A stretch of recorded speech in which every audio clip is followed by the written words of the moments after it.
اللہ الرحمن الرحیم۔ ناظرین و سامعین السلام علیکم۔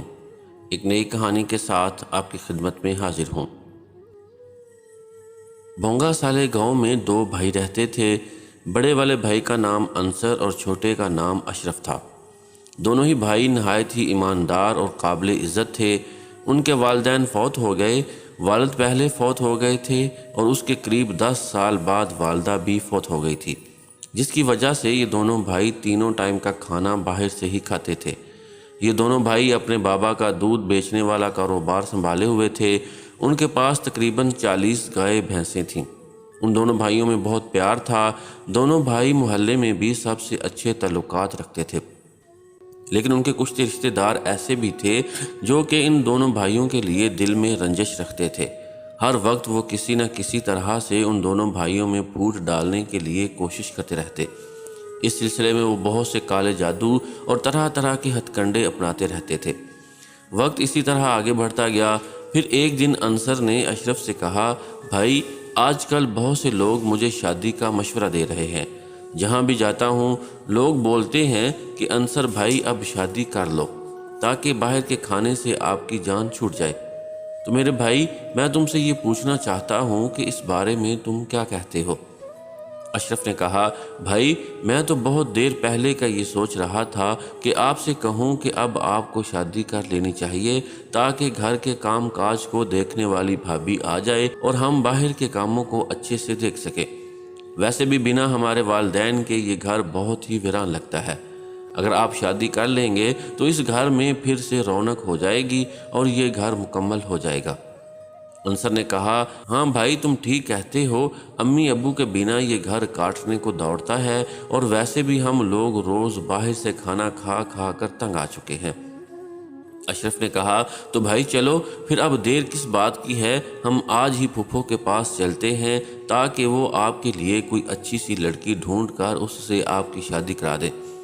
آپ میری بھابھی کو گھر میں لے آئیں اور پھر میں اپنے بھتیجے اور بھتیجیوں کے ساتھ اس گھر کے آنگن میں کھیلوں گا۔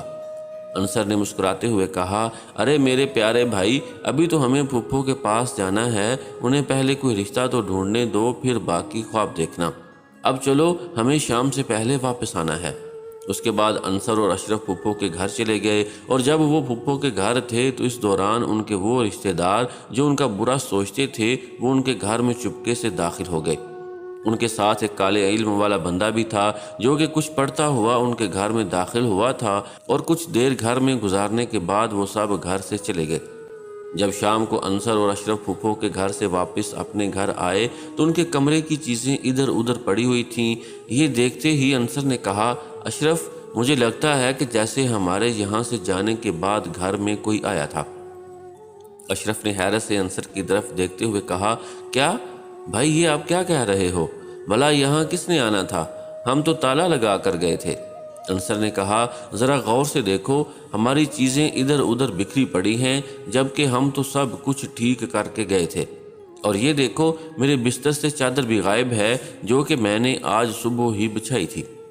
اشرف غور سے کمرے کا جائزہ لیتے ہوئے باہر چلا گیا اور پھر واپس کمرے میں آیا اور انصر سے کہا، جی بھائی آپ ٹھیک کہہ رہے ہو، کیونکہ میری قمیض بھی باہر نہیں ہے جو میں نے پھپھو کے گھر جانے سے کچھ منٹ پہلے ہی دھو کر آپ کے سامنے رسی پر سکھانے کے لیے ڈالی تھی۔ انصر نے حیرت سے کہا، پر میرے بھائی وہ تھا کون؟ اشرف سر جھکاتے ہوئے کہا، بھائی جو بھی تھا، مگر مجھے یہ سمجھ نہیں آ رہا کہ گھر میں باقی سامان بھی تھا پر اس نے باقی سامان چھوڑ کر یہ معمولی سی چیزیں کیوں اٹھائیں؟ یہ سنتے ہی انصر نے الماری کھول کر دیکھی، لیکن اس میں سے بھی سوائے صرف انصر کے ایک سوٹ کے علاوہ کچھ بھی غائب نہیں تھا، جبکہ اس الماری میں کچھ پیسے بھی پڑے ہوئے تھے۔ یہ سب دیکھ کر دونوں بھائی بہت زیادہ حیرت میں پڑ گئے۔ اشرف کہنے لگا، بھائی یہ کیا چکر ہے، مجھے تو کچھ سمجھ نہیں آ رہا۔ انصر نے کہا، چلو چھوڑو اس بات کو، مجھے لگتا ہے کوئی پاگل سا شخص اس گھر میں کود کر آیا ہوگا اور یہ سب تماشا کر کے چلا گیا، ورنہ عقل مند انسان یا چور ایسا نہیں کیا کرتے۔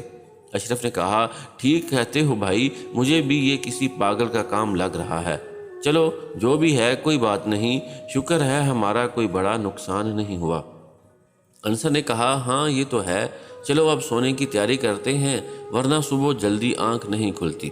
یہ کہہ کر دونوں بھائیوں نے اپنی اپنی چارپائیاں صحن میں لا کر بچھائیں اور بستر لگا کر سونے کی کوشش کرنے لگے۔ کچھ دیر تک شادی کی باتیں کرتے رہے، پھر سو گئے۔ پھر کچھ ہی دیر میں اچانک انصر کی آنکھ کھلی اور وہ باتھ روم کے لیے گیا۔ پھر واپس آ کر اپنی چارپائی پر لیٹ گیا کہ اچانک اس کی نظر چھت پر جاتی ہوئی سیڑھیوں پر پڑی۔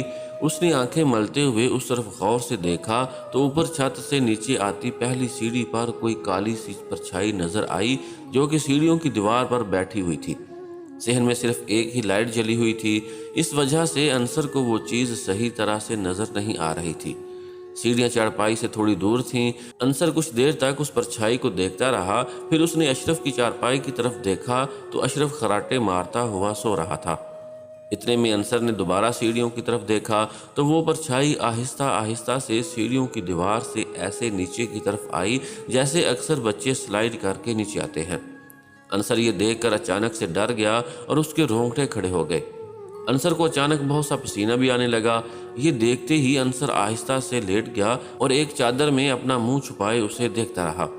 وہ چیز صحن میں اتر کر انصر کی چارپائی کی طرف آہستہ آہستہ سے بڑھنے لگی اور جوں جوں وہ قریب آ رہی تھی اس کے ساتھ وہ اور بڑی ہوتی جا رہی تھی۔ انصر نے چادر میں چھپے ہوئے ہی آیت الکرسی پڑھنی شروع کر دی اور وہ پرچھائی کچھ دور کے فاصلے پر رک گئی۔ ایک ہی جگہ کھڑی رہ کر اپنی سرخ چمکتی ہوئی آنکھوں سے انصر کی طرف دیکھنے لگی۔ اس دوران انصر ہلکی سی چادر ہٹا کر اس کی طرف دیکھتا اور واپس چادر میں منہ چھپا لیتا۔ ایسا کچھ دیر تک چلتا رہا اور جیسے ہی فجر کی اذان کا وقت ہوا تو وہ چیز گھر کی باہری دیوار سے پھلانگ کر گھر سے باہر چلی گئی۔ اتنے میں اذان کی آواز آئی اور انصر نے جلدی سے اٹھ کر اشرف کو اٹھایا۔ پھر اشرف اور انصر نے وضو کیا اور مسجد کی طرف چلے گئے۔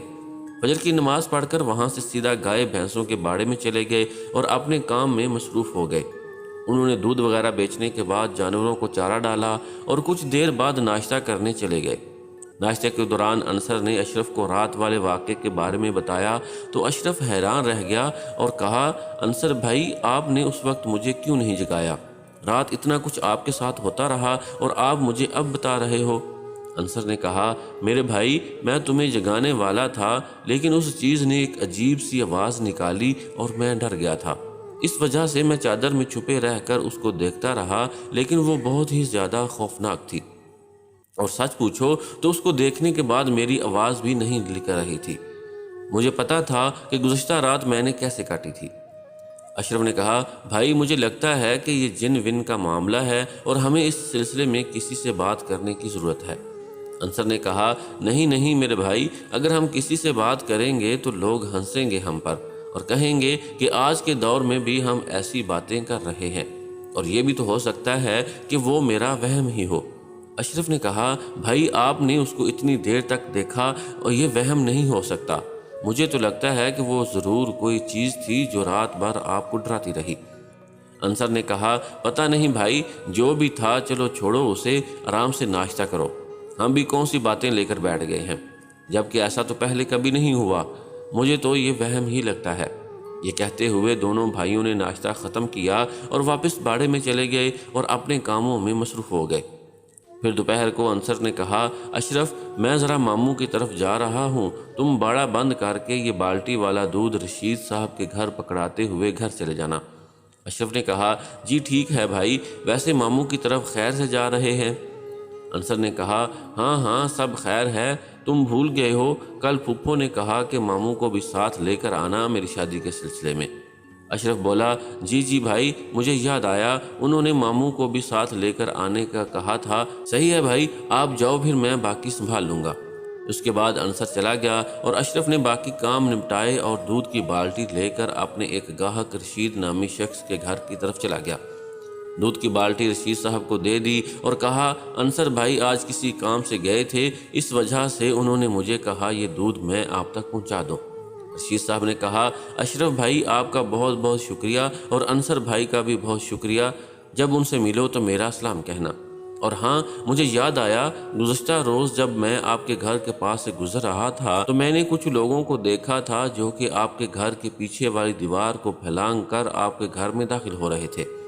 یہ سب دیکھ کر مجھے عجیب لگا تو میں نے فوراً آپ لوگوں کو کے بارے میں بتانا چاہا، پر آپ کے گھر میں تالا لگا ہوا تھا۔ اس کے بعد میں آپ کے باڑے کی طرف گیا لیکن باڑا بھی بند ہو چکا تھا۔ پھر جب میں باڑے سے واپس آپ کے گھر کی طرف آیا تو وہ لوگ آپ کے گھر کے باہر کھڑے ہوئے تھے اور پھر وہ وہاں سے چلے گئے۔ اشرف نے حیرت سے پوچھا، پر رشید بھائی وہ تھے کون اور کیسے دکھائی دیتے تھے؟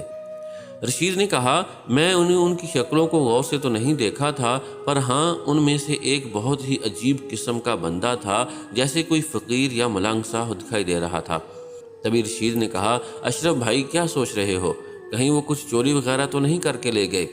اشرف نے کہا، نہیں نہیں رشید بھائی، کچھ نہیں ہوا، سب ٹھیک ہے، کوئی چوری چکاری نہیں کی انہوں نے۔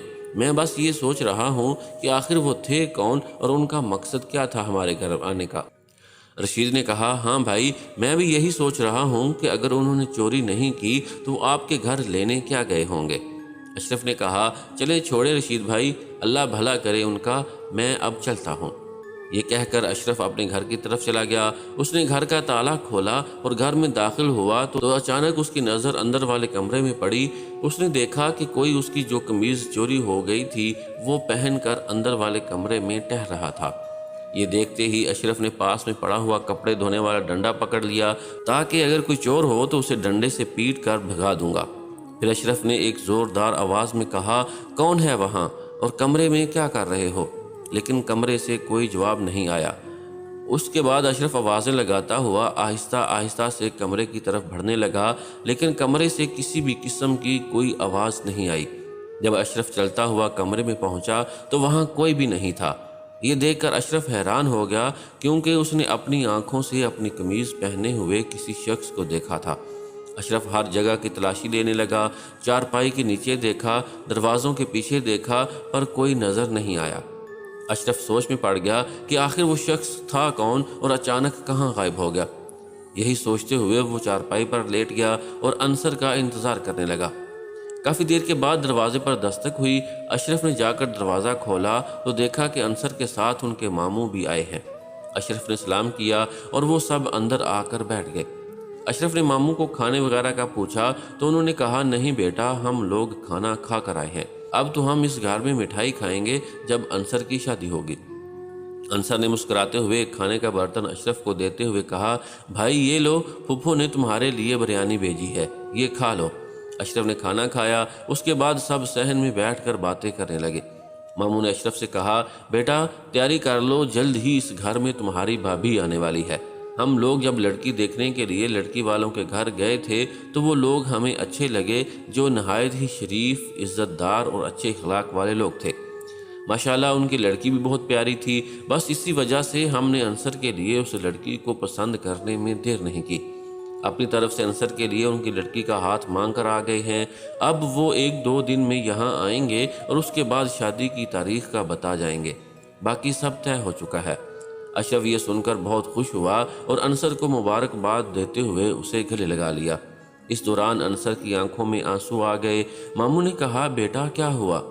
انصر نے کہا، کچھ نہیں ماموں، بس امی ابو کی یاد آ گئی، اس موقع پر وہ بھی ہوتے تو کتنا خوش ہوتے۔ یہ سن کر اشرف کی آنکھیں بھی نم ہو گئی۔ ماموں نے دونوں بھائیوں کو گلے لگا کر کہا، بیٹا غم نہ کرو، مجھے یقین ہے تمہارے ماں باپ یہ سب دیکھ رہے ہوں گے اور وہ بہت خوش بھی ہوں گے۔ چلو اب رونا بند کرو اور میں گھر جا کر تمہاری مامی کو بھی یہ خوشخبری دیتا ہوں۔ یہ کہہ کر ماموں چلے گئے اور دونوں بھائی چارپائی صحن میں بچھا کر لیٹ گئے۔ پھر اشرف نے کہا، بھائی میں نے آپ کو کچھ بتانا ہے۔ انصر نے کہا، ہاں ہاں بولو۔ اشرف نے پہلے تو رشید بھائی کے بارے میں بتایا جو انہوں نے اشرف سے باتیں کی تھی۔ اس کے بعد اشرف نے وہ سب بتایا جو اشرف کے گھر آنے پر ہوا تھا تو انصر حیرت سے پوچھنے لگا، کیا تمہیں پکا یقین ہے کہ کوئی کمرے میں تھا اور اس نے تمہاری قمیض پہنی ہوئی تھی؟ اشرف نے کہا، ہاں بھائی، میری آنکھیں کبھی دھوکہ نہیں کھاتی۔ انصر نے کہا، یار مجھے پکا تو نہیں پتا، مگر ایسا لگتا ہے کہ یہ ان لوگوں کا ہی کوئی کام ہے جس کے بارے میں رشید بھائی نے تمہیں بتایا تھا اور جو ہمارے گھر میں داخل ہوئے تھے۔ اشرف نے کہا، ہاں بھائی، پہلے واقعی میں کبھی ایسی چیزیں نہیں دیکھی تھیں ہم نے، یہ تو آج کل میں ہی ہونے لگا ہے ہمارے ساتھ۔ انصر نے کہا، چلو میں اس بارے میں کسی سے بات کروں گا۔ پھر دونوں بھائی کچھ دیر تک اس لڑکی کی باتیں کرنے لگے جو ان کے گھر بیاہ کر آنے والی تھی، اور دونوں بھائی ہنستے ہوئے باتیں کرتے کرتے سو گئے۔ کچھ دیر بعد جب انصر کی آنکھ کھلی تو اس نے اٹھ کر باتھ روم جانا چاہا، پر اس سے اٹھا نہیں جا رہا تھا۔ پہلے تو اس نے نیند میں ادھر ادھر کروٹیں بدلنے کی کوشش کی، لیکن وہ اپنی جگہ سے نہیں ہل پایا، اور جب اس نے پوری طرح سے آنکھیں کھول لیں اور سامنے دیکھا تو وہی کالی سی چیز اس کے سینے کے اوپر چڑھ کر بیٹھی ہوئی تھی۔ اس چیز نے انصر کے دونوں ہاتھوں کو اپنے دونوں پاؤں کی ایڑیوں سے دبائے رکھا تھا۔ یہ سب دیکھ کر انصر نے چیخ مارنی چاہی، پر اس کی آواز جیسے بند ہی ہو گئی تھی۔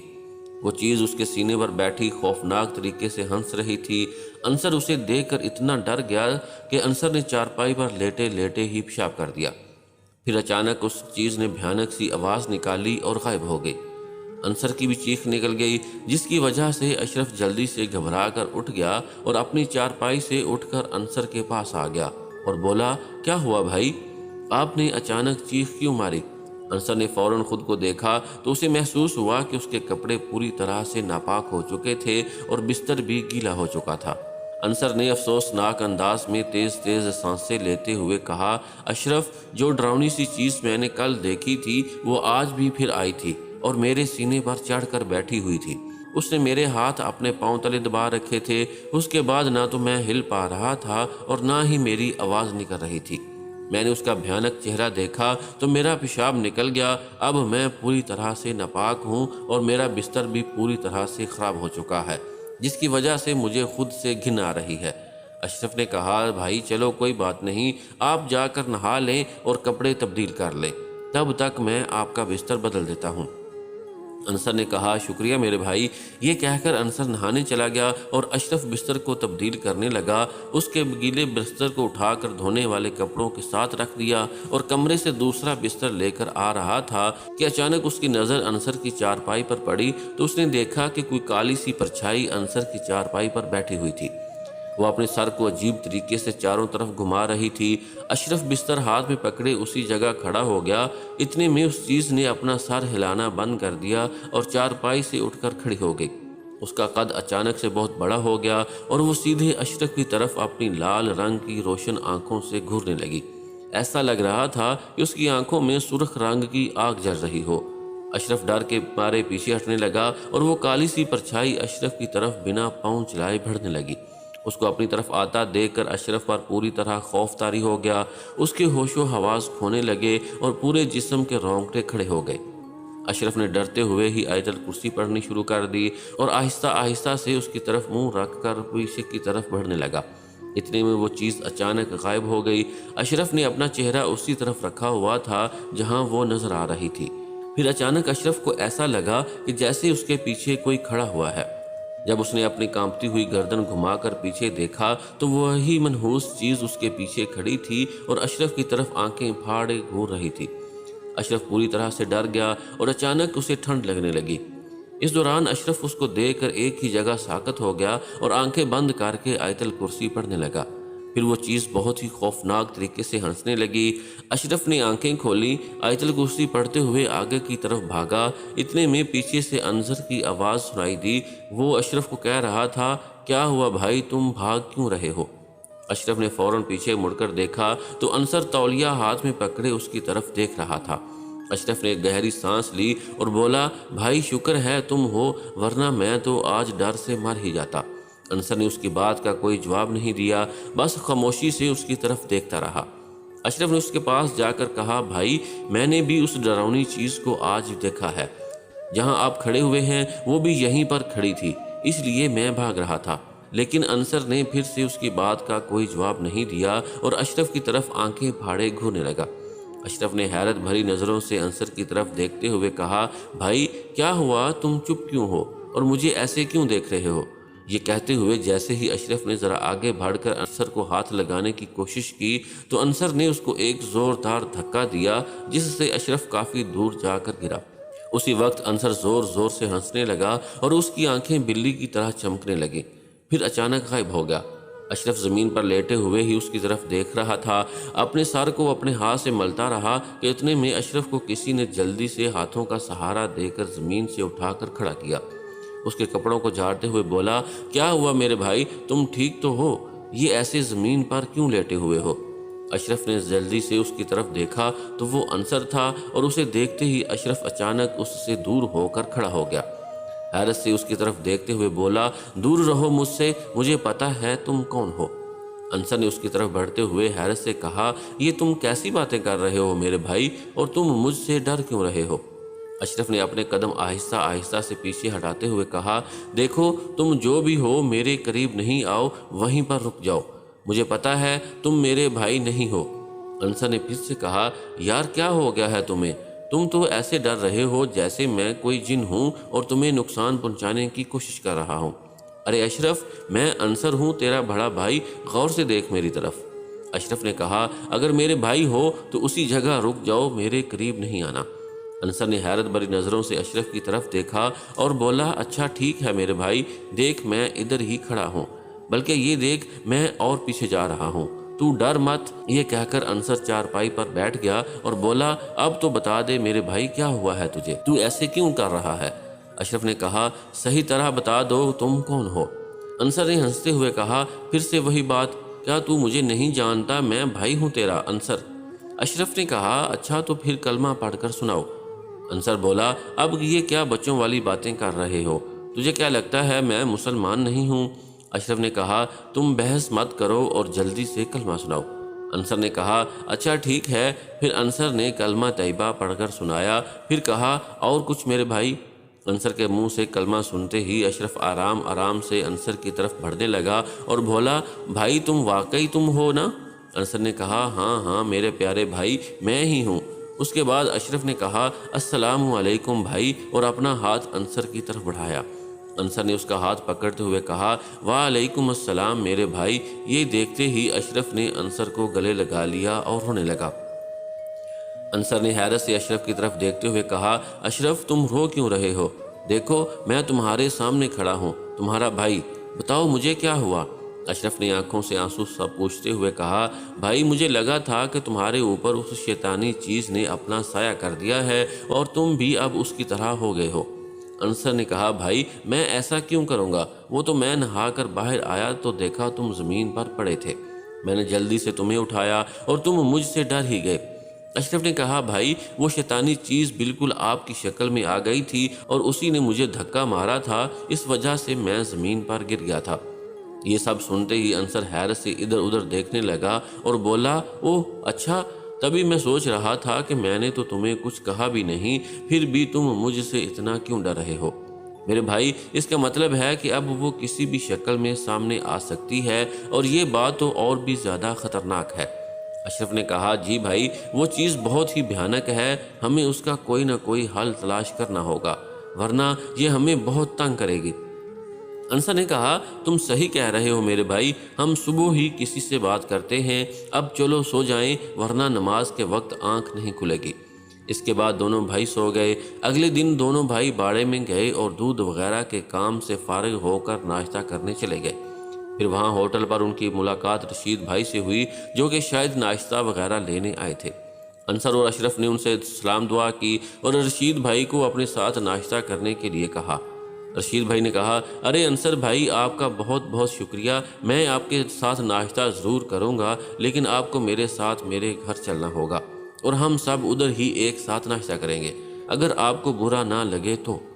انصر نے کہا، نہیں نہیں رشید بھائی، اللہ معاف کرے، ہمیں برا کیوں لگے گا، آپ بھی ہمارے بھائی ہو، اور اتفاق دیکھیے کہ ناشتے کے بعد میں بھی کسی کام کے سلسلے میں آپ ہی کی طرف جانے والا تھا اور خدا نے میرے بھائی رشید کو میرے سامنے لا کر کھڑا کر دیا، تو پھر چلو اب بھائی کے ساتھ بھائی کے گھر چل کر ناشتہ کرو۔ انصر نے کہا، جی ٹھیک ہے۔ اس کے بعد انصر اور اشرف رشید بھائی کے ساتھ ان کے گھر چلے گئے اور ناشتہ کرنے لگے۔ اتنے میں رشید بھائی نے انصر کو ان لوگوں کے بارے میں پھر سے بتایا جو ان کے گھر دیوار پھیلانگ کر داخل ہوئے تھے۔ انصر نے کہا، جی رشید بھائی، اشرف نے مجھے بتایا تھا، لیکن رشید بھائی اب جو ہم آپ سے بات کرنا چاہتے ہیں آپ وہ سنیں اور ہمیں اس بارے میں کچھ بتائیں، کیونکہ ماشاءاللہ سے آپ کے تعلقات اس علاقے میں سب سے زیادہ ہیں اور مجھے لگتا ہے کہ شاید آپ ہماری کوئی مدد کر سکیں۔ رشید بھائی نے کہا، ہاں ہاں انصر بھائی بتائیں کیا بات ہے۔ انصر نے کہا، رشید بھائی بات یہ ہے کہ جب سے وہ لوگ ہمارے گھر سے ہو کر گئے ہیں تب سے ہی ہمارے گھر میں کچھ نہ کچھ عجیب ہو رہا ہے، اور کوئی ایسی چیز ہمارے گھر میں آ گئی ہے جو ہمیں روز تنگ کرتی ہے اور ڈراتی ہے۔ رشید بھائی نے حیرت سے پوچھا، انصر بھائی یہ آپ کیا کہہ رہے ہیں؟ انصر نے کہا رشید بھائی میں جانتا ہوں یہ بات آپ کو عجیب لگ رہی ہوگی پر ایسا ہی ہے۔ پھر انصر نے اس چیز کے بارے میں ساری باتیں رشید بھائی کو بتاتے ہوئے یہ بھی کہا کہ گزشتہ رات تو اس نے اشرف پر حملہ بھی کیا، وہ بھی میری شکل اختیار کر کے۔ اشرف نے کہا جی رشید بھائی، گزشتہ رات تو مجھے ایسے لگا جیسے میں اپنے بھائی کو ہمیشہ کے لیے کھو دوں گا، کیونکہ جب اس نے انصر بھائی کی شکل میں مجھے دھکا دیا تو میں یہی سمجھا کہ شاید انصر بھائی پر اس کا سایہ ہو گیا ہے، لیکن خدا کا شکر ہے کہ میرا بھائی اس کے چنگل میں نہیں پھنسا، ورنہ پتہ نہیں کیا ہو جاتا۔ رشید بھائی نے کہا یار تم لوگوں کی باتیں سن کر مجھے ایسا لگ رہا ہے کہ یہ کوئی ہوائی چیز کا معاملہ ہے، اور اس کے پیچھے مجھے ان لوگوں کا ہاتھ لگ رہا ہے جو اس دن تمہارے گھر میں دیوار پھیلان کر داخل ہوئے تھے، کیونکہ ان کے ساتھ ایک ملنگ یا کوئی جوگی ٹائپ کا بندہ بھی تھا جو ہو سکتا ہے کہ اسی کا کام ہو، اور اسی نے شاید کوئی جادو ٹونے سے کوئی ہوائی چیز تمہارے گھر میں بھیج دی ہو۔ انصر نے کہا پتہ نہیں رشید بھائی یہ کیا چکر ہے، مجھے تو بہت فکر لگی ہوئی ہے۔ رشید بھائی نے کہا انصر بھائی آپ بالکل بھی پریشان نہ ہوں، میں پکا تو نہیں کہہ سکتا پر میں شاید کسی عامل کو جانتا ہوں جو کہ یہ جادو ٹونے کے بارے میں جانتا ہے، کیونکہ اکثر لوگ تویز گنڈے کروانے کے لیے اس کے پاس آتے جاتے ہیں۔ انصر نے کہا رشید بھائی کیا وہ واقعی میں اس کا کوئی حل کر دے گا؟ رشید بھائی نے کہا انصر بھائی یہ تو میں نہیں جانتا، اور مجھے لگتا ہے کہ ہمیں ایک بار اس کے پاس جا کر اس بارے میں بات کرنی چاہیے، اگر اس کی سمجھ میں آیا تو ٹھیک، ورنہ کوئی اور حل کریں گے۔ انصر نے کہا جی ضرور۔ اس کے بعد سب نے ناشتہ کیا اور انصر اور اشرف رشید بھائی کے ہمراہ عامل کی طرف چلے گئے۔ وہاں پہنچے تو بہت رش لگا ہوا تھا اور زیادہ تر عورتوں کا رش تھا۔ ایک عامل زمین پر بیٹھ کر ایک مٹی کے برتن میں آگ میں پتہ نہیں کیا جلا رہا تھا، جس کی وجہ سے بہت دھواں سا اٹھ رہا تھا۔ اس دھوئیں کی وجہ سے وہاں کھڑا ہونا مشکل ہو رہا تھا۔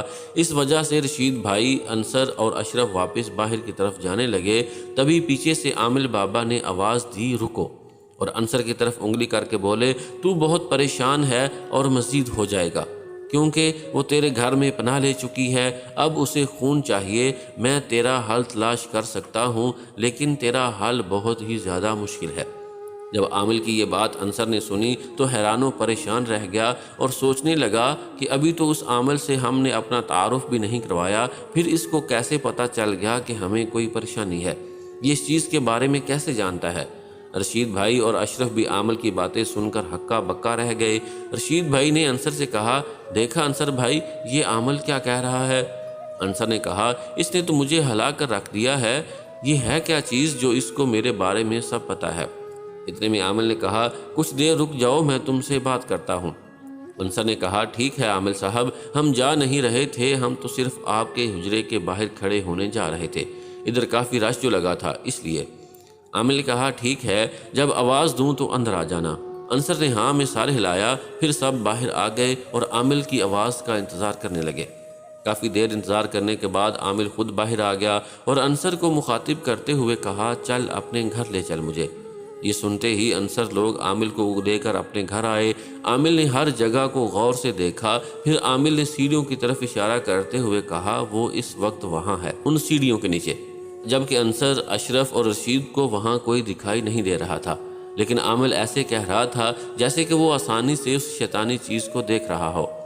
انصر نے کہا عامل بابا وہاں تو ہمیں کچھ دکھائی نہیں دے رہا۔ عامل نے غصے سے انصر کی طرف دیکھا اور بولا جا وہ لکڑی اٹھا کر لا جو کہ بالکل سیڑھیوں کے پاس پڑی تھی۔ انصر نے عجیب طریقے سے عامل کی طرف دیکھا اور پھر لکڑی اٹھا کر عامل کے پاس واپس آیا۔ عامل نے لکڑی پکڑی اور مسکراتے ہوئے بولا کیوں، کیسا لگا؟ انصر نے کہا میں کچھ سمجھا نہیں عامل بابا۔ عامل نے کہا ابھی کچھ دیر پہلے تو نے ہی کہا تھا نا وہاں کچھ نہیں ہے۔ انصر نے کہا جی عامل صاحب کہا تھا میں نے، پر ادھر تو واقعی میں کوئی نہیں ہے۔ عامل پھر سے ہنسا اور انصر کے کپڑوں کی طرف اشارہ کرتے ہوئے بولا تو یہ تیرے کپڑوں پر کیا ہے پھر؟ جب انصر نے اپنے کپڑوں پر دیکھا تو جگہ جگہ خون کے چھینٹے پڑے ہوئے تھے۔ یہ دیکھ کر سب دھنگ رہ گئے۔ انصر نے فوراً حیرانی سے عامل سے پوچھا عامل بابا یہ سب کیا ہے؟ عامل نے کہا جب تو لکڑی اٹھانے گیا تھا تو اس چیز نے تجھ پر تھوکا تھا، کیونکہ وہ تجھے میرے سامنے نقصان نہیں پہنچا سکتی تھی، لیکن اس کو تجھ پر غصہ آیا اور اس نے تجھ پر تھوک دیا۔ یہ خون کے چھینٹے اسی کے تھوک سے آئے ہیں، اس کا مطلب وہ تیری جان کی دشمن ہے، اور جیسے ہی اس کو موقع ملے گا وہ تجھے مارنے میں ذرا بھی دیر نہیں لگائے گی۔ انصر عامل کی یہ بات سن کر تھوڑا غصے میں عامل کی طرف دیکھتے ہوئے بولا، تو تم کس مرض کی دوا ہو؟ اگر اس نے مجھے مارنے کی کوشش کی تو تم کیا کر لو گے پھر اس کا؟ ہم تمہیں یہاں اس لیے لے کر آئے ہیں تاکہ تم ہماری مصیبت کا کوئی حل نکال کر دو، لیکن تم تو اس شیطانی چیز کی تعریفیں کرنے میں لگے ہوئے ہو۔ عامل نے مسکراتے ہوئے کہا، دیکھو یہ اتنا آسان نہیں ہے، یہ ایک گندی اور کالے علم کے نتیجے میں پیدا ہونے والی آفت ہے، اور میں اس کے مقابلے میں ابھی کمزور ہوں۔ وہ مجھ سے ڈر ضرور رہی ہے، لیکن جیسے ہی میں اس کو قابو کرنے کی کوشش کروں گا تو یہ آپے سے باہر ہو جائے گی اور میری جان بھی آسانی سے لے لے گی۔ رشید بھائی نے کہا، تو عامل بابا، کیا آپ یہ کہنا چاہ رہے ہیں کہ ہم یوں ہی ہاتھ پر ہاتھ دھرے بیٹھے رہیں؟ عامل نے کہا، ہاں، ابھی کے لیے یہی مناسب ہے، کیونکہ اس کے لیے مجھے اپنے استاد کے پاس جانا ہوگا اور وہی اس چیز کو قابو کریں گے۔ یہ کہہ کر عامل گھر سے باہر چلا گیا اور باقی لوگ سیڑھیوں کی طرف غور سے دیکھنے لگے، پر ان کو اب بھی کوئی نظر نہیں آ رہا تھا۔ تھوڑی دیر گزرنے کے بعد رشید بھائی نے کہا، انصر بھائی، آپ مجھے اجازت دیں تو میں گھر جانا چاہتا ہوں۔ اب عامل نے تو اپنے استاد پر بات ڈال دی ہے، اب دیکھو وہ کب لے کر آتا ہے۔ انصر نے کہا، جی رشید بھائی، آپ خیریت سے گھر جائیں اور ہماری فکر نہ کرنا، ہم دونوں بھائی اس کا مقابلہ کر سکتے ہیں، باقی آپ دعا کرنا کہ عامل کا استاد جلد ہی آ جائے۔ رشید بھائی نے کہا، ضرور، انشاءاللہ میں دعا کروں گا، اور اگر اس عامل کو استاد نہ بھی آیا تو بھی ہم کسی اور سے اس کے بارے میں بات کریں گے۔ یہ کہہ کر رشید بھائی چلے گئے۔ پھر انصر اور اشرف بھی کچھ دیر کے لیے باہر نکل گئے اور رات کا کھانا کھا کر واپس گھر میں داخل ہوئے تو اچانک ان کے اوپر پانی کے چھینٹے پڑے۔ دونوں بھائی اچانک سے گھبرا کر ادھر ادھر دیکھنے لگے۔ انصر نے کہا، بھائی یہ ہم پر پانی کس نے پھینکا ہے؟ اشرف بولا، بھائی مجھے کیا معلوم، میں تو خود حیران ہوں کہ بارش بھی نہیں ہے، پھر یہ پانی کے چھینٹے کہاں سے آ کر گرے۔ اتنے میں انصر کی نظر صحن میں پڑی چارپائی پر پڑی، جس پر وہی کالی سی پرچھائی لیٹی ہوئی تھی اور ان دونوں بھائیوں کو گھور رہی تھی۔ انصر نے اشرف کو کہا، وہ دیکھو ہماری چارپائی پر۔ اشرف نے اس طرف دیکھا تو خوف سے کانپنے لگا۔ اس نے سرگوشی میں انصر سے کہا، بھائی چلو گھر سے باہر چلتے ہیں۔ اور جیسے ہی دونوں بھائی گھر سے باہر نکلنے کے لیے دروازے کی طرف بڑھنے لگے تو اسی وقت اس شیطانی چیز نے ایک خوفناک چیخ ماری اور اچانک ان کے سامنے آ کر کھڑی ہو گئی اور ان دونوں بھائیوں کی طرف دیکھ کر غرانے لگی۔ دونوں بھائیوں نے جلدی سے آیت الکرسی پڑھنا شروع کر دی اور وہ چیز چیختی ہوئی ان کے سامنے سے ہٹ کر چھت کی سیڑھیوں کی طرف چلی گئی۔ دونوں بھائی گھر سے باہر نکل آئے اور اپنے باڑے کی طرف جانے لگے، اور جیسے ہی وہ باڑے پہنچے تو ان کو باڑے کی دیوار پر کوئی چلتا ہوا ان کی طرف آتے ہوئے دکھائی دیا۔ جب انہوں نے غور سے دیکھا تو وہ وہی شیطانی چیز تھی جس کی وجہ سے وہ دونوں بھائی گھر سے نکل کر باڑے میں آئے تھے۔ انصر نے کہا، آخر یہ یہاں کیسے آ گئی؟ اشرف نے کہا، بھائی مجھے لگتا ہے کہ ہم اس سے دور نہیں جا سکتے۔ اتنے میں باڑے میں رکھا اشرف کا کتا زور زور سے بھونکنے لگا اور وہ شیطانی چیز غائب ہو گئی۔ تھوڑی دیر میں کتا اچانک سے چپ ہو گیا۔ انصر نے کہا، لگتا ہے اس کتے کی وجہ سے وہ بھاگ گئی ہے، چلو باڑے میں چلتے ہیں۔ اس کے بعد دونوں بھائی باڑے میں جا کر ایک ہی چارپائی پر لیٹ گئے اور تھوڑی ہی دیر میں ان کو ایسا لگا کہ جیسے کوئی گائے کو ذبح کر رہا ہے۔ انصر نے کہا، اشرف یہ آواز تو اپنی گائے کی ہے، لیکن ایسا لگ رہا ہے جیسے کوئی اس کی گردن پر چھری چلا رہا ہے۔ اشرف نے فوراً چارپائی پر بیٹھتے ہوئے ہی گائے بھینسوں کی طرف دیکھا، لیکن ان کی زیادہ تعداد کی وجہ سے صحیح سے دیکھ نہ پایا، اور جہاں گائے بھینس بندھی ہوئی تھیں وہاں کا بلب بھی خراب ہونے کی وجہ سے کچھ خاص نظر نہیں آ رہا تھا۔ اشرف نے کہا، انصر بھائی مجھے تو سب ٹھیک لگ رہا ہے، اور یہ کہہ کر اشرف واپس لیٹ گیا۔ اتنے میں ایک عجیب سی آواز پھر سے آنے لگی، جیسے کوئی گائے کو زور زور سے پیٹ رہا ہو۔ انصر نے جلدی سے اٹھ کر دیکھا تو اس کی چیخ نکل گئی۔ وہ شیطانی چیز ان کی بھینس کے اوپر بیٹھی ہوئی تھی اور اپنے منہ سے زندہ بھینس کا گوشت نوچ رہی تھی، اور بھینس درد سے ادھر ادھر جانے کی کوشش کر رہی تھی۔ اشرف نے بھی جلدی سے اٹھ کر وہ منظر دیکھا تو وہ بھی ڈر گیا۔ اس نے جلدی سے آیت الکرسی پڑھنی شروع کر دی اور انصر بھی پڑھنے لگا۔ اس کے کچھ ہی دیر بعد اس شیطانی چیز نے ایک بھیانک سی آواز نکالی اور اس بھینس کی گردن کو اس کے دھڑ سے الگ کر کے پکڑا اور دیوار پر بیٹھ کر اس کی گردن کو کھانے لگی۔ انصر نے اونچی آواز میں آیت الکرسی پڑھنی شروع کر دی اور اس کے ساتھ ہی وہ غائب ہو گئی اور بھینس کی کٹی ہوئی گردن بھی ساتھ لے گئی۔ انصر افسوس بھرے انداز میں اشرف سے بولا، بھائی یہ کیا ہو رہا ہے ہمارے ساتھ؟ ہم نے تو کسی کا برا نہیں سوچا، لیکن پھر بھی ہمارے ساتھ یہ کون کر رہا ہے؟ یہ کہہ کر انصر اپنا سر پکڑ کر بیٹھ گیا اور اشرف اسے دلاسا دینے لگا اور بولا، بھائی آپ پریشان نہ ہوں، انشاءاللہ سب ٹھیک ہو جائے گا۔ اس رات دونوں بھائی ڈر سے دیر تک جاگتے ہوئے آپس میں باتیں کرتے رہے اور پھر سو گئے۔ اگلے دن اٹھ کر جب انہوں نے دیکھا تو 3 جانور مرے پڑے تھے، جن میں ایک کتا بھی تھا، اور ان جانوروں کے جسم کا اچھی طرح سے چیر پھاڑ ہوا تھا۔ زمین پر کافی خون جمع ہوا تھا۔ دونوں بھائیوں نے حوصلہ کر کے سب کچھ صاف کیا اور جانوروں کی علائشوں کو صفائی کرنے والی مدد سے اٹھوایا اور کسی جگہ پھینک دیا۔ اس کے بعد دونوں بھائیوں نے باقی جانوروں کا دودھ نکالا اور لوگوں کو دینے لگے۔ اس کے بعد وہ ناشتہ کرنے چلے گئے اور ادھر سے واپس چلے گئے۔ ابھی وہ گھر میں بیٹھے ہی تھے کہ اچانک دروازے پر دستک ہوئی۔ انصر نے کہا، اشرف ذرا دیکھو تو کون ہے؟ اشرف نے دروازہ کھولا تو ان کے ماموں اور 2 میاں بیوی دروازے پر کھڑے تھے۔ اشرف نے جلدی سے ان سب کو اندر لے آیا اور ماموں نے کہا، بیٹا انصر یہ عینی کے والد اور والدہ ہیں اور یہ یہاں تمہارا گھر دیکھنے آئے ہیں۔ اشرف نے بولا، ماموں یہ عینی کون ہے؟ ماموں نے ہنستے ہوئے کہا، وہ پگلے، عینی تیری ہونے والی بھابھی کا نام ہے۔ اشرف بولا، اچھا تو یہ لوگ میری ہونے والی بھابھی کے امی ابو ہیں۔ پھر اشرف اور انصر نے ان لوگوں کو بٹھایا اور ان کے لیے چائے وغیرہ کا بندوبست کیا۔ کچھ ہی دیر بعد عینی کے والدین نے ماموں کی طرف دیکھتے ہوئے کہا، بھائی اب ہم نے سب کچھ دیکھ لیا ہے اور اب آپ بتائیں کہ آپ لوگ کا بارات لے کر آ رہے ہیں، کیونکہ ہم چاہتے ہیں یہ نیک کام میں دیر نہیں کرنی چاہیے۔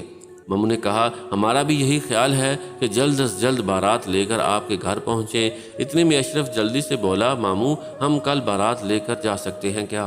عینی کے والد نے مسکراتے ہوئے کہا، ضرور بیٹا، کیوں نہیں، اگر تم چاہو تو آج ہی بارات لے آؤ۔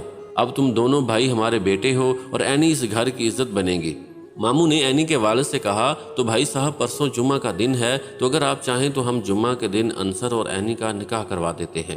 عینی کے والد نے عینی کی والدہ کی طرف دیکھا اور عینی کی والدہ نے ہاں میں سر ہلایا اور عینی کے والد نے ماموں کو کہا، جی ٹھیک ہے بھائی صاحب، آپ لوگ جیسا چاہیں کر لیں، اب عینی آپ کی بیٹی ہے۔ ماموں نے کہا، تو ٹھیک ہے، اب ہم جمعہ کو بارات لے کر آپ کی طرف آئیں گے۔ عینی کے والدین نے کہا، ٹھیک ہے، اور وہاں سے چلے گئے۔ ان کے جاتے ہی ماموں نے انصر سے کہا، میں آج ہی تمہاری مامی اور باقی لوگوں کو ادھر لے کر آتا ہوں، کیونکہ ٹائم بہت کم ہے اور کام بہت زیادہ ہے۔ اب جلدی سے جاؤ اور شادی کی تیاریاں شروع کر دو، جو خریدنا ہے خرید لو، یہ لو میرے پاس کچھ پیسے ہیں، یہ بھی رکھ لو۔ انصر نے کہا، ارے ماموں جان، یہ آپ کیا کر رہے ہیں؟ آپ کو پتہ ہے نا ہم آپ کے بیٹے ہیں، اور جب بیٹے جوان ہو جاتے ہیں تو وہ اپنے بڑوں سے پیسے نہیں لیتے بلکہ بڑوں کو دیتے ہیں۔ اب آپ بس جا کر مامی اور باقی سب لوگوں کو اور پھوپھو وغیرہ کو لے کر آ جائیں، اور ہم دونوں بھائی بازار سے کپڑے وغیرہ لینے جا رہے ہیں۔ ماموں نے کہا، ٹھیک ہے۔ پھر ماموں مامی اور باقی لوگوں کو لینے چلے گئے۔ اتنے میں انصر اور اشرف شاپنگ کرنے کے لیے بازار چلے گئے۔ اس دوران انصر اور اشرف صبح والے واقعے اور اس شیطانی چیز کو کچھ دیر کے لیے بھول گئے تھے، اپنے کاموں میں مصروف رہے۔ شام ہو گئی۔ انصر اور اشرف واپس گھر آئے تو پورے گھر میں لائٹیں لگائی جا رہی تھیں۔ انصر کا کزن لائٹیں لگوانے میں مصروف تھا۔ مامی اور باقی رشتہ دار بھی گھر میں آ چکے تھے، اور پھر مائیوں کی رسم ہوئی اور اگلے دن مہندی کی تقریب ہونی شروع ہو گئی۔ اس دوران وہ شیطانی چیز بھی کسی کے سامنے نہیں آئی، اور پھر بارات کا دن آیا اور انصر کا نکاح عینی سے ہو گیا، اور انصر عینی کو بیاہ کر گھر لے آیا تھا۔ عینی اپنے پھولوں سے سجی ہوئی سیج پر بیٹھی ہوئی تھی اور انصر باہر اپنے دوستوں وغیرہ کے ساتھ بیٹھا ہوا تھا۔ اتنے میں دوستوں نے کہا، چل یار اب بھابھی کے پاس جا، وہ بیچاری تیرا انتظار کر رہی ہوگی اور سوچ رہی ہوگی کہ میرے سرتاج نہیں آئے ابھی تک۔ یہ بات سن کر سب زور زور سے ہنسنے لگے۔ اس رات بہت خوشی کا ماحول تھا، لیکن ان کو یہ نہیں پتا تھا کہ ان کی ہنسی سن کر ان کے ارد گرد کوئی اور بھی موجود ہے جو ان سب پر ہنس رہا تھا۔ اتنے میں انصر نے دوستوں سے اجازت لی اور اپنے کمرے میں چلا گیا۔ اس کے کمرے میں جاتے ہی باقی لوگ جو دلہن کے پاس بیٹھے تھے وہ ان میاں بیوی کو چھوڑ کر کمرے سے چلے گئے۔ ان کے جاتے ہی انصر نے کمرے کا دروازہ اندر سے بند کیا اور عینی کے پاس بیٹھ کر اس سے پیار محبت کی باتیں کرنے لگا۔ ابھی وہ باتیں کر ہی رہے تھے کہ اچانک کمرے کی کھڑکی جھٹ سے کھلی اور وہ شیطانی چیز کمرے میں داخل ہو گئی۔ ابھی انصر اور عینی اس کو دیکھ ہی رہے تھے، اچانک اس شیطانی چیز نے پہلے عینی کی گردن کو دونوں ہاتھوں سے مروڑ کر اس کے منہ کو کمر کی طرف کر دیا، اور اسی لمحے میں انصر کی بھی گردن مروڑ کر اس کا بھی منہ کمر کی طرف کر دیا، جس کی وجہ سے دونوں میاں بیوی اسی وقت مر گئے اور وہ منحوس چیز غائب ہو گئی۔ اگلے دن صبح جب لوگوں نے انصر اور عینی جگانے کے لیے دروازے پر دستک دی تو کسی نے نہیں کھولا۔ سب نے بہت آوازیں دیں پر کسی نے نہیں کھولا۔ یہ دیکھتے ہوئے سب نے گھبرا کر آخر کار دروازہ توڑا تو سب کے پیروں تلے زمین نکل گئی، کیونکہ انصر اور عینی دونوں کی لاشیں کمرے میں پڑی ہوئی تھیں اور ان دونوں کے چہرے کو مروڑ کر کمر کی طرف کر دیا گیا تھا۔ یہ دیکھتے ہی گھر میں کوہرام مچ گیا اور اشرف تو جیسے بالکل صدمے میں ہوش ہی کھو بیٹھا۔ کسی کو کچھ سمجھ نہیں آ رہا تھا۔ اس کے بعد آہوں سسکیوں سے ان دونوں میاں بیوی کا جنازہ اور کفن دفن ہوا۔ پھر اشرف کی حالت کو دیکھتے ہوئے ماموں اشرف کو اپنے ساتھ اپنے گھر لے گئے۔ کافی مہینوں تک اشرف کو صحیح سے ہوش نہ آیا۔ پھر بہت عرصے کے بعد اشرف زندگی کی طرف لوٹ گیا اور اپنا کام اکیلے سنبھالنے لگا۔